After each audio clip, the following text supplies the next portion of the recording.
તો નમસ્કાર મિત્રો, વિડીયોની અંદર તમારું સ્વાગત છે।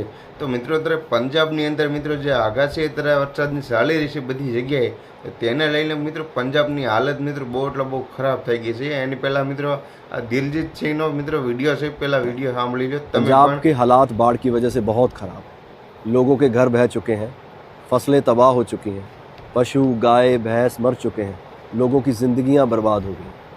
पंजाब ज़ख्मी है।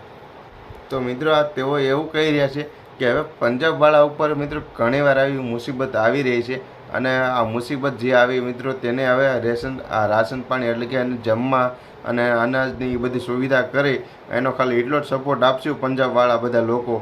તો એવું ખાલી નહીં કરવી, અને પહેલાંની જેમ પંજાબની ઉપર જેમ બધી એની વ્યવસ્થાથી બધા સૌ પોતપોતાનું કામ કરી રહ્યા હતા, બધાને સાથે પરિવાર સાથે કામ કરતા હતા, એવી રીતે બધી કોશિશ અમે પૂરેપૂરી કરશું।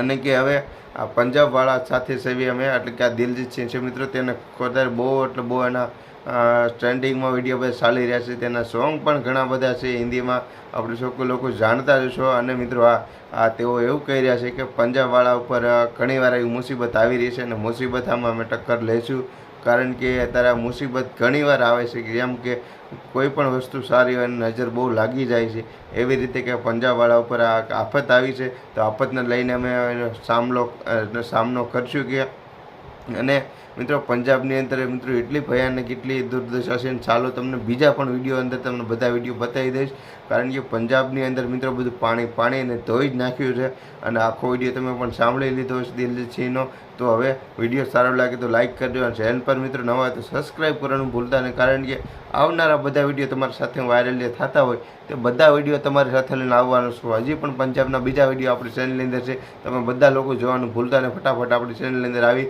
અને પંજાબના વિડીયો બીજા બધા લોકો પાણીમાં તણાઈ રહે છે, કેટલી બધી ભેંસો તણાઈ ગઈ છે, તે બધા વિડીયો આવી ગયા છે, બધા ફટાફટ જોઈ જવાનો અને સબસ્ક્રાઈબ કરો, કમેન્ટ બોક્સની અંદર બતાવજો મિત્રો કે પંજાબવાળાની હાલત હવે કેવી છે, અને મિત્રો તમે એને માટે શું કહેવા માગો છો। કારણ કે મિત્રો ભગવાનને પ્રાર્થના કરો કે કોઈ પણ દેશ મિત્રો કોઈ પણ જગ્યા હોય તે ખરાબ પરિસ્થિતિની અંદર હોય તો આપણે બીજું તો કાંઈ ન કરવી કાંઈ નહીં, પણ ભગવાન પાસે પ્રાર્થના કરો કે પંજાબવાળા હવે એની મુસીબતમાં નહીં જીતે।